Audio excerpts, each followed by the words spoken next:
Machine থাকতো, কিংবা যদি মালাকুল মউত আজরাইল আলাইহিস সালাতুস সালামের সাথে লিয়াজু করে হায়াত লম্বা করা যাইতো, এলিন মাস আর বিল গেটসের মতো পৃথিবীর নামি দামি ব্যক্তিরা কোনোদিন মরতো না। কথা বলেন ঠিক কি না? পৃথিবীর সব জায়গায় সব অসম্ভবকে টাকা দিয়ে সম্ভব করা যায়, কিন্তু হায়াত লম্বা করা, আর একটু জোরে বলুন, হায়াত লম্বা করা যায় না। তাহলে চিরন্তন সত্য, আপনাকে মরতে হবে, কবরে যেতে হবে, এটাই চিরন্তন সত্য। তারপরও আপনি আমি দুনিয়া নিয়ে পাগল। কার যে কার যশকৃতি বেশি হবে, সুনাম বেশি হবে, বাহবা বেশি পাবো, আমার রাস্তায় হাঁটলে আমার পিছনে জনবল থাকবে, মানুষ আমাকে সাহেব বলবে, আমি মাওলানা সাহেব, আমি পীর সাহেব, আমি এমপি সাহেব, আমি চেয়ারম্যান সাহেব, আমি ইঞ্জিনিয়ার সাহেব, আমি ডাক্তার সাহেব। এই সাহেবের যে আমিত্বর অহংকার আমাদেরকে ধ্বংসের দ্বার প্রান্তে নিয়ে যাচ্ছে। কথা বলেন ঠিক কিনা? টাকা লাগে আমার বাবাকে বাঁচানো, বাবা বলে ডাক্তার যত টাকা লাগে আমার সন্তানকে বাঁচান, স্বামী বলে যত টাকা লাগে স্ত্রীকে বাঁচান, স্ত্রী বলে যত টাকা লাগে স্বামীকে বাঁচান। কিন্তু চিরন্তন সত্য, সবকিছুর উপরে মরতে হয়, এটাই সত্য। কথা বলেন ঠিক কি না? কুল্লু নাফসিন যায়িকাতুল মাউত, ওই জায়গা থেকে বাঁচার কোনো সুযোগ নাই। পৃথিবীর একজন নামি দামি টপ সিঙ্গার ছিল, একসাথে পৃথিবীর প্রায় 50 কোটি মানুষ তার ভক্ত ছিল। বেচারা মারা গেছে কয়েক বছর আগে, নামগন্ধ এখন নাই। নাম কি তার মনে আছে কারো? Michael Jackson. তার বায়োগ্রাফি পড়লে দেখবেন প্রায় 150-র মতো তার লোক ছিল। বিশ্বের সেরা স্পেশালিস্ট 12 জন ডাক্তার ছিল। তার তত বেশি চাহিদা না, তার ইচ্ছা ছিল মাত্র 150 বছর সে বাঁচবে। আমরা তো আজকে রাতের খাবার খেয়েছি এই এখন আসার আগে 11:30, গতকাল খেয়েছি মনে 12:30, এর আগে 8টা। কোনো আগা নাই, মাথা নাই, টাইম নাই, টেবিল নাই, সারাদিনের যখন তখন যেভাবে খাই। মাইকেল জ্যাকসনের খাবারের রুটিন 1 সেকেন্ডও এদিক সেদিক হতো না, অর্থাৎ নিয়মতান্ত্রিক ভাবে সে তার এতই চলাফেরা ছিল, কারণ ডাক্তার তাকে সাজেস্ট করেছে বেশি দিন বাঁচতে হলে নিয়ম টিয়ম মাইনা খুব ভালোভাবে ডাক্তারি সাজেস্ট অনুযায়ী চলবে। তো বিশ্বের সেরা 12 জন ডাক্তার ছিল, আর এমনি খাদেম টাদেম সেবিকা নার্স সব মিলাইয়া 150 জন স্টাফ ছিল তার। কিন্তু বেচারা সর্বোচ্চ বাঁচছে 55 বছর। তাইলে যদি হায়াতকে লম্বা করার কোন মেশিন থাকতো, কিংবা যদি মালাকুল মউত আজরাইল আলাইহিস সালাতুস সালামের সাথে লিয়াজু করে হায়াত লম্বা করা যাইতো, এলিন মাস আর বিল গেটসের মতো পৃথিবীর নামি দামি ব্যক্তিরা কোনোদিন মরতো না। কথা বলেন ঠিক কি না?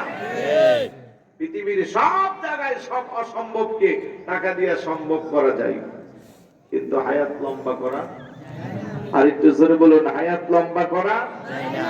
তাহলে চিরন্তন সত্য, আপনাকে মরতে হবে, কবরে যেতে হবে, এটাই চিরন্তন সত্য। তারপরও আপনি আমি দুনিয়া নিয়ে পাগল। কার যে কার যশকৃতি বেশি হবে, সুনাম বেশি হবে, বাহবা বেশি পাবো, আমার রাস্তায় হাঁটলে আমার পিছনে জনবল থাকবে, মানুষ আমাকে সাহেব বলবে, আমি মাওলানা সাহেব, আমি পীর সাহেব, আমি এমপি সাহেব, আমি চেয়ারম্যান সাহেব, আমি ইঞ্জিনিয়ার সাহেব, আমি ডাক্তার সাহেব। এই সাহেবের যে আমিত্বর অহংকার আমাদেরকে ধ্বংসের দ্বার প্রান্তে নিয়ে যাচ্ছে। কথা বলেন ঠিক কিনা? এই জন্য আমার নবীকে উম্মত বেশি বেশি করে মরণের কথা স্মরণ করবা। আল্লাহর নবীর একটা হাদিস আছে, কেউ যদি দৈনিক 20 বার করে মরণের কথা স্মরণ করে, এই অবস্থায় যদি সে মারা যায়, আমার আল্লাহ চাইলে তার শাহাদাতের মর্যাদা দান করতে পারে। বড় করে বলি সুবহানাল্লাহ। মরণের ভয় আমাদের অন্তরে নাই বললেই চলে। আমরা দুনিয়া নিয়ে ব্যস্ত, দুনিয়া নিয়ে পাগল। 2 নম্বরে আমার নবীকে ইউহিব্বুনাদ দুনিয়া ওয়া ইয়ানসাউনাল আখিরাহ। আমার উম্মতগুলো দুনিয়ার হায়াতকে ভালোবাসে, দুনিয়াকে ভালোবাসে, আখিরাতের কথা তারা ভুলে যায়। অথচ আল্লাহর নবী হাদিসে বলছেন, দুনিয়া মাজরাতুল আখিরাহ, দুনিয়া হইল আখিরাতের ক্ষেত্র স্বরূপ। এই যে 50, 60, 70, 80, 90 বছরের হায়াত, এটা নির্ভর করবে পরকালের কি করলাম। এই 50, 60, 70 বছর যদি আল্লাহর ভয়, রাসূলের মহব্বত, হালাল হারাম মেনে যেই পথে চলার কথা সেইভাবে যদি চলি, পরকালের লম্বা সময়টা আমার আল্লাহ তার জন্য আমার জন্য ভালো রাখবে। আর যদি মনে করি দুনিয়াটা মস্ত বড়, খাও দাও ফুর্তি করো, কার চেয়ে কত বেশি করো করো, আল্লাহকে ডুরি ছেড়ে দিলাম, যা ইচ্ছা করো রে বান্দা, আমার কাছে কিন্তু নাঠির গোড়া। সর্বশেষ যখন তুমি আমার ডাকে সাড়া দিয়া চলে আসবা, এই তোমার হায়াতের জিন্দিগির আমলের উপরে পরকালের ভালো ফল নির্ভর করবে। কথা কোন ঠিক কিনা? এই জন্য আল্লাহর ওলি যারা, বুজুর্গ ব্যক্তি যারা, হক্কানি রব্বানি আলেম যারা, তারা দুনিয়াকে লাথি মাইরা পরকালের চিন্তা করে তারা আমলের মধ্যে তাদের জীবন পার করছে। তাদের জীবনে দেখতে দেখা যায় তারা নামাজ কাজা করে নাই। অধিকাংশ আল্লাহর ওলিদের জীবনী পড়লে দেখা যায় এশারের নামাজের রুজু দিয়া ফজরের নামাজ পড়ছে, সারা রাত তারা মুনাকাবা মুশাহাদা করেছে, তাহাজ্জুদের মুসল্লায় সিজদায় পড়ে চোখের পানি ভিজাইয়া অস্ত সত্য নিয়নে আল্লাহর কাছে তারা চাইছে। আপনিও বান্দা আমিও বান্দা, কিন্তু বান্দার মধ্যে আমরা সীমাবদ্ধ। আর আল্লাহর ওলি যারা, তারা বান্দার মধ্যে সীমাবদ্ধ না থেকে তারা আল্লাহর বন্ধু হয়েছে। কথা কোন ঠিক কিনা? ও মুসলমান, কেন তুমি দুনিয়ার পাগল হইলা? কেন তোমার আমার শিক্ষা হয় না? ১৫০০ বছর পূর্বে নবী চমৎকার করে বর্ণনা করেছেন। ৩ নম্বরে আমার নবী, তুমি ইউহিব্বুনাল কুসুর ওয়া ইয়ানসাউনাল কুবুর, আমার উম্মতগুলো দুনিয়ার রাজপ্রাসাদকে ভালোবাসবে। আজ থেকে ২০ বছর আগেও কিন্তু বড়নগর খানখাটি এত বিল্ডিং ছিল না। কথা বলেন ঠিক কিনা? টিনের ঘর, ছনের ঘর, বৃষ্টি আসলে পানি পড়তো, এই কনকনে শীতের মধ্যে মাটির মধ্যে পাটি বিছাইয়া থাকতে হইতো। এখন কারো ঘরে মাটির বিছানা নাই, ছনের ঘর তো একটা খুঁজতেও পাওয়া যাবে না। সবার ঘরে ঘরে বিল্ডিং হইলো, শহরকে হার মানাইলো, সবকিছু পাইলাম, কিন্তু আগের মানুষগুলো আল্লাহর প্রেমে যতটা ভক্ত ছিল, যতটা তারা বেশি নামাজ রোজা পড়তো, আগের মসজিদ গুলো ছিল ভাঙ্গা, মুসল্লি ছিল বড় পাকা। এখন মসজিদ হয়েছে পাকা টাইস করা, মুসল্লি নাই বললেই চলে, মুসল্লি বড় দুর্বল। কথা কোন ঠিক কিনা? নবীর সাহাবী যারা ছিল, কবরের পাড়ি দিয়ে গেলে তাদের কি অবস্থা হইতো?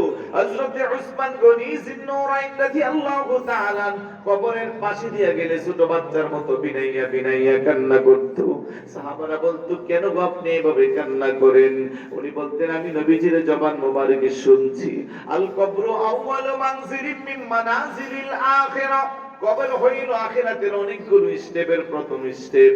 আল কবরু রাউযাতুম মিন রিয়াজিল জান্নাহ আও হুফরাতুম মিন হুফারিন নার, এই কবর হলো কারো জন্য জান্নাতের বাগান সমূহের একটা বাগান, কারো জন্য জাহান্নামের গর্ত সমূহের একটা গর্ত।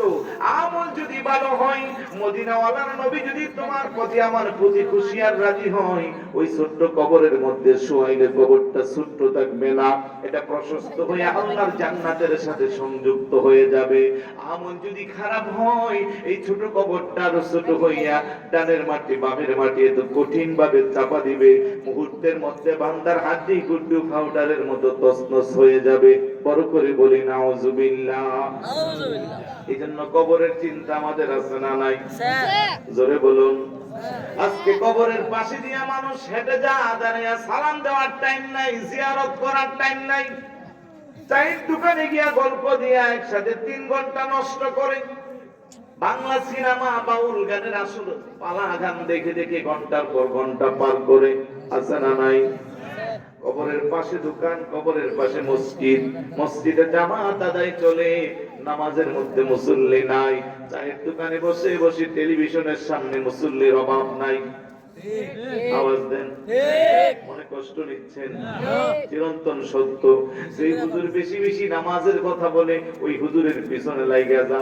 এমন হুজুরের দরকার নাই, টাকা দিয়ে হুজুর রাখছে, আমাদের কি কেন এত নামাজের কথা বলে? আসলে ঠিকটাও ঠিক করে বলতেছেন। আরে আওয়াজ দিয়ে বলেন, বাস্তব সত্য কিনা? এই যে দোকানগুলো আছে, শুধু আপনাদের এলাকা বলে কথা না, সারা বাংলাদেশের কথা বলছে। এই শীতের মধ্যে দুপুরে ভাত খাইয়া ছেলের পাঠানো বিদেশি শালটারে কাঁধে দিয়া লম্বা লম্বা টর্চ লাইট আছে, কতগুলা কারেন্টের আছে না, চার্জের টর্চ লাইট নিয়ে মুরব্বী বাবা যে দোকানে বসলো, সন্তান বিদেশ থেকে বলে, বাবা জীবনে বহু কষ্ট করছো, এখন আর তোমার কিছু করতে হবে না, যত টাকা লাগে তুমি নিবা, তোমার যখন যা লাগে সব আমরা দিব, এখন শুধু বাবা তুমি 5 ওয়াক্ত নামাজ ঠিকভাবে আদায় করো, কোরআন তেলাওয়াত করো, আমাদের জন্য দোয়া করো। সন্তানের চাহিদা এটা। বাবা বাবা কি করলো, বিকাল 3টা বাজে শালটা কাঁধে দিয়ে টর্চ লাইট নিয়ে এক বসা দিয়ে দোকানে বইসা আসর মাগরিব এশা 3 ওয়াক্ত নামাজ এক বসায় শেষ। আছে না? আপনাদের এলাকা কম আর কি, অন্য জায়গার কথা বলতেছি। আরে আওয়াজ দেন, আছে না নাই? আছে। অথচ ওনার বয়সের বহু মুরব্বী আরো 10 বছর আগে কবরে চলে গেছে। আল্লাহ যে ওনারে হায়াত দিয়ে বাঁচিয়ে রাখলো, ওনার দরকার ছিল শুকরিয়া আদায় করা, টাইম টু টাইম 5 ওয়াক্ত নামাজ পড়া, কোরআন তেলাওয়াত জানলে কোরআন তেলাওয়াত করা। আচ্ছা, চার দোকানে বসে ভালো কথা, ওখানে বসে কি আল্লাহ আল্লাহ তাসবিহ জপে? আওয়াজ দেন। ওইখানে বসে পুরা গোটা গ্রামের কার ছেলে কোন দিকে, কার মেয়ে কোন দিকে, কার করে কি হইছে না হইছে, গীবতের একটা ফ্যাক্টরি জমায়া দেয়। ঠিক। নিজের খান নিজের পরে, এই গীবত না করলে ওনার পেটের ভাতই হজম হয় না। ঠিক। উনি জানে না গীবত কত মারাত্মক ব্যাধি, ওনার কবুলকৃত আমলগুলো উনি নিজ হাতে ধ্বংস করে। কথা কন না? ঠিক। আসলে ময়দান যখন কায়েম হবে, আল্লাহর ফেরেশতা একজন বান্দাকে মিজানের পাল্লার দিকে নিয়ে যাবে। দেওয়ার সময় বান্দা দেখবে বিশাল বড় একটা পাহাড়ের মতো দেখা যায়। বান্দা জিজ্ঞেস করবে, রে ভাই ফেরেশতা, পাহাড়টা কিসের? ফেরেশতা বলবে, এটা তোমার নেকির পাহাড়, কষ্ট করে দুনিয়াতে ইবাদত বন্দেগী রিয়াজত সাধনা করেছো। বান্দা মনে মনে খুশি। পাহাড়ে হুজুররা বলতো, ফামাইয়া আমাল মিসকাল যাররাতিন খায়রান ইয়ারা ওয়া মাইয়া আমাল মিসকাল যাররাতিন শাররান ইয়ারা। আসলেও তো আমি যে কষ্ট করে নামাজ পড়ছি, নেকি তো আল্লাহ আমারে ভালোই দিয়েছে, বিশাল বড় একটা পাহাড়ের মতো দেখা যায়। তো মিজানের পাল্লার হিসাবের পরে কে আমারে আটকাইবে? আমার তো ঠিকানা জান্নাত হবে। মারহাবা বলবেন না? মারহাবা। কিছুক্ষণ পরে মিজানের পাল্লার হিসাব শেষ, সেই রাস্তা দিয়া যাবে। আল্লাহর বান্দা তাকাইয়া দেখবে এখন আর পাহাড়টা নাই। ফেরেশতারে বলবে, ফেরেশতা, এই জায়গা তো আমার নেকির পাহাড় ছিল, পাহাড় গেল কোথায়? ফেরেশতা বলবে, রে আল্লাহর বান্দা, তোমার জন্য আমার বড় আফসোস হয়। তুমি কষ্ট করে ইবাদত বন্দেগী রিয়াজত সাধনা করলা, কিন্তু তোমার একটা বাজে অভ্যাস ছিল, তুমি চায়ের দোকানে বসে বসে মানুষের গীবত করতা। আজকে তোমার কবুলকৃত আমলের পাহাড়, যাদের গীবত করলা তাদেরকে দিতে দিতে তোমার আমলগুলো শেষ হয়ে গেছে। হয়তো কিছুক্ষণ পরে তোমার শরীরের গোশত কেটে দিতে হবে। চিৎকার করে বলি নাউজুবিল্লাহ। এই হলো গীবতের ফলাফল। এখন বলবেন গীবত কারে করব? গীবতের সোজা সংজ্ঞা হলো, আমার দোষ ত্রুটি যেটা আমার সামনে না বললে আমার পিছনে আপনি বলছেন, যেটা শুনলে আমি কষ্ট পাইব। আপনি বলবেন, কেন? এই দোষ তো আপনার মধ্যে আছে। হ্যাঁ, আছে বলেই এটা গীবত, না থাকলে এটা হইতো বুঝতাম। কথা বলেন ঠিক না? তাহলে আমরা দেখেন তো, আছে দোষ বাদ দেন না, বানাইয়া বানাইয়া কত রকমের দোষ একজনের বিরুদ্ধে একজন বলি। একটা চা খাইলে আমরা জায়গার মধ্যে একটা রায় উল্টাইয়ে ফেলি।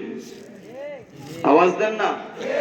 সর্দার মাতাব্বরি যারা করে, তাদের চা নাস্তার কোনো অভাব নাই। সবাই সারা বছরই তাদের পিছনে ইনভেস্ট করে, কখন বিপদে পড়লে লাগবে। অথচ আল্লাহর নবীর হাদিস, কাল কিয়ামতের ময়দানে আরশ আজিমের মহান সিংহাসনের নিচে আল্লাহ পাক 7 শ্রেণীর ব্যক্তিকে ছায়া দান করবে। তার মধ্যে এক শ্রেণীর হইল ইমামুন আদিলুন, ন্যায়পরায়ণ শাসক। এই এলাকার সর্দার মাতাব্বর যারা আছে, তারা চাইলে এই পেশাটাকে নির্ভর করে পরকালে তারা জান্নাতে যেতে পারত। তারা ন্যায়ের পক্ষে থেকে অন্যায়ের বিরুদ্ধে কথা বলে। কিন্তু আজকের সমাজে ন্যায়ের কোনো দাম আছে?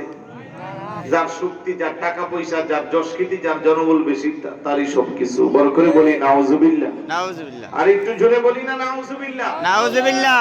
ইমাম গাজ্জালী রাহমাতুল্লাহি আলাইহি, যুগ শ্রেষ্ঠ দার্শনিক, পাশের বাড়ির মানুষটা ওনার বিরুদ্ধে গীবত করলো। উনি খবর পাইয়া পরের দিন তার বাড়িতে মিষ্টি নিয়ে হাজির।